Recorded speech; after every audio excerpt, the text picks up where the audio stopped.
अगर आप चाहें तो अभी भी चेक कर सकते हैं। सूर्य से धरती की दूरी जो 15 लाख कुछ मील है, उसको यदि आप सूर्य के डायमीटर से डिवाइड करें तो जानते हैं कितना आता है संख्या? 108। चंद्रमा से धरती की दूरी को चंद्रमा के डायमीटर से डिवाइड करें तो 108 आता है। कहीं कहीं आप देखेंगे 109 पॉइंट कुछ आ रहा होगा। इसका अर्थ क्या हुआ कि 108 is the galactic ratio of our solar system with the two major planets, एक सूर्य और एक चंद्र। चंद्र उपग्रह है, पर व्यवहारिक दृष्टि से वो इसलिए माना गया क्योंकि हमारे ग्रह वो माना गया जो सूर्य और हमारे बीच की ऊर्जा को काटता हो। वो हमारी उनकी डेफिनेशन में एक डिफरेंस है, that is a different thing. But मैं कहना चाहता हूं, सूर्य आत्मा का प्रतीक है, चंद्रमा मन का प्रतीक है। दोनों का धरती से डिस्टेंस 108 के रेशियो में है। इसका मतलब अगर आपको आत्मा से मन का एकाकार करना हो तो माला कितनी बार जपनी होगी? 108 टाइम्स। और इस 108 का हमारे जीवन से क्या संबंध है? मैं प्योरली साइंटिफिक टर्म की बात करता हूं। जो अर्थ और धरती का डिस्टेंस है, जिसका रेशियो 108 डायमीटर ऑफ सन है, अगर यह थोड़ा सा 10% दूर चला जाए तो इस धरती पे टेम्परेचर इतना गिर जाएगा कि जीवन नहीं रह सकता। 10% नजदीक आ जाए तो धरती पे टेम्परेचर इतना बढ़ जाएगा कि जीवन नहीं रह सकता। इसका मतलब जीवन का संतुलन वो 108 का रेशियो बता रहा है। चंद्रमा का क्या महत्व है? देखिए, हमारी धरती पे जीवन एक और कारण से है।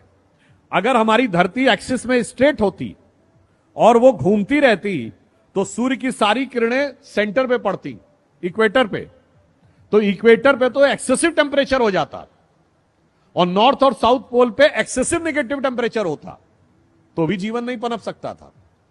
परंतु ये 23.5 डिग्री पे झुकी हुई है, इसलिए आधे टाइम जाड़ा, आधे टाइम गर्मी, मौसम भी बदलता है और जीवन का चक्र भी चलता है। वो 23.5 डिग्री क्यों झुकी हुई है?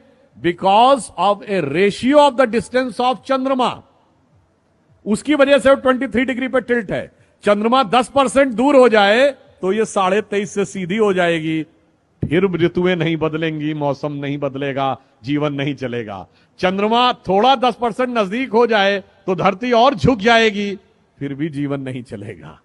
अर्थात हमारे धर्म का विज्ञान, आकाशीय विज्ञान हमें यह बताता है कि जो जो संख्याएं भी हमारे यहां निर्धारित की गई हैं, वो किस गहराई के साथ, किस विज्ञान के विचार के साथ तय की गई हैं। इसीलिए मन और आत्मा का संयोग करने के लिए सहज स्वाभाविक रेशियो ये वही होना चाहिए जिसमें हमें जाप करने के लिए कहा जाता है। और इसीलिए कभी आप में से बहुतों ने ध्यान दिया हो कि साल में 12 ही महीने क्यों होते हैं? अगर एम्पेरिकल डिवीजन होता तो 10 महीने होने चाहिए थे ना। अगर आप जनरल किसी चीज को एक एम्पेरिकल ढंग से डिवाइड करते तो 10 महीने होने चाहिए थे। 12 क्यों होते हैं? क्योंकि हमारा सारा ज्ञान जो था वो आकाशीय गति के आधार पर था। और जिस दरमियान धरती सूर्य का एक चक्कर काटती है, उस समय में चंद्रमा धरती के 12 चक्कर काटता है। इसलिए 12 महीने एक साल में होते हैं। और जो हमारे मैथमेटिक्स के विद्यार्थी बैठे होंगे, मैं कहूंगा कि आप बड़े से बड़े मैथमेटिक्स के प्रोफेसर से पूछिएगा, सर्किल में 360 डिग्री ही क्यों होते हैं? 300 डिग्री होते समझ में आता, 100 डिग्री होते समझ में आता, 200 डिग्री होते समझ में आता। 360 डिग्री इसलिए होते हैं कि आकाशीय सर्किल जो एक धरती लेती है सूर्य के चारों तरफ, और उस प्रोसेस में वो 360 time it rotates on its axis, there are 360 degrees in a circle. तो ये मैंने सिर्फ इसलिए आपको बताया कि हमारी हर सोच अंतर से लेके बाहर तक किस प्रकार जुड़ी हुई है कि भगवान कृष्ण के विराट रूप से लेके सूक्ष्म रूप तक। अगर आप ये बताइए कि आप जब ध्यान लगाते हैं अपनी आंखों के सामने तो क्या दिखाई पड़ता है? Black colour. इसीलिए भगवान कृष्ण काले हैं, कृष्ण वर्ण हैं। वो हमारे मन की आध्यात्मिक चेतना की प्रगति का प्रतीक हैं और जब आप ध्यान लगा के अंदर उतरते चले जाते हैं तो एक स्टेज के बाद आपको अद्भुत ज्ञान का प्रकाश अनुभव होने लगता है, जिसे हिंदी के प्रख्यात कवि बिहारी लाल जी ने एक पंक्ति में कहा है, या अनुरागी चित्त की गति समझे नहीं कोय, ज्यो ज्यो डूबे श्याम रंग त्यों त्यों उज्जवल होए।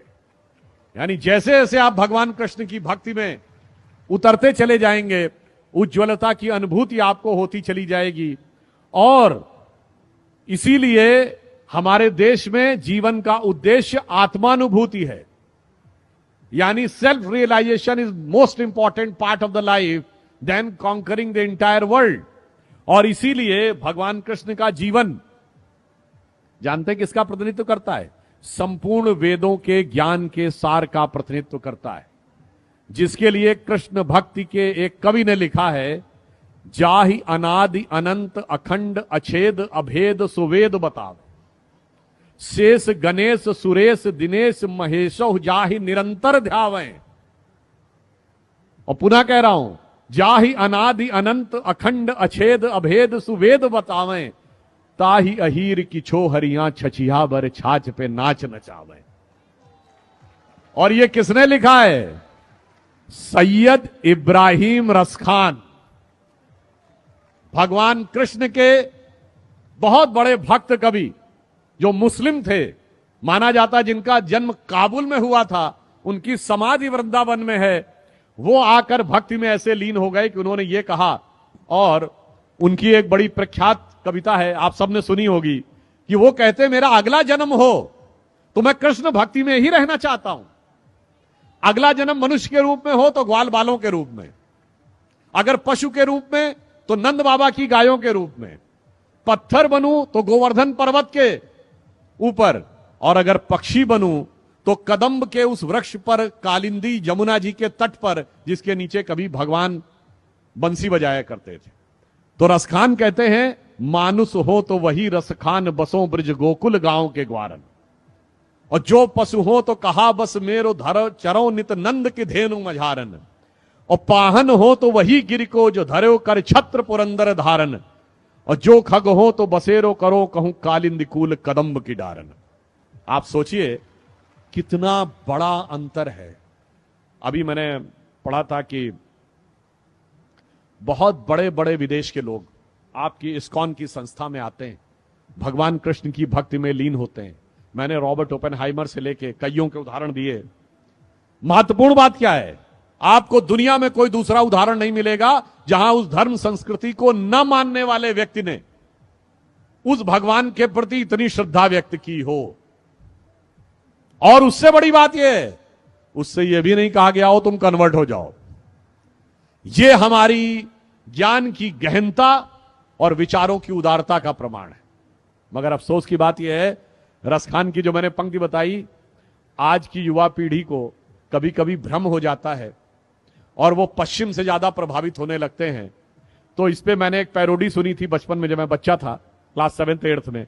तो वो मुझे याद आता है कि शायद आज के लोग ये सोचने लगते हैं कि आज होते तो क्या सोचते, कहते मानुष हो तो वही कभी चोच बसू सिटी लंदन के किसी द्वारे, और जो पशु हो तो बनू बुलडाग चढ़ू नित कार पे पूछ निकारे।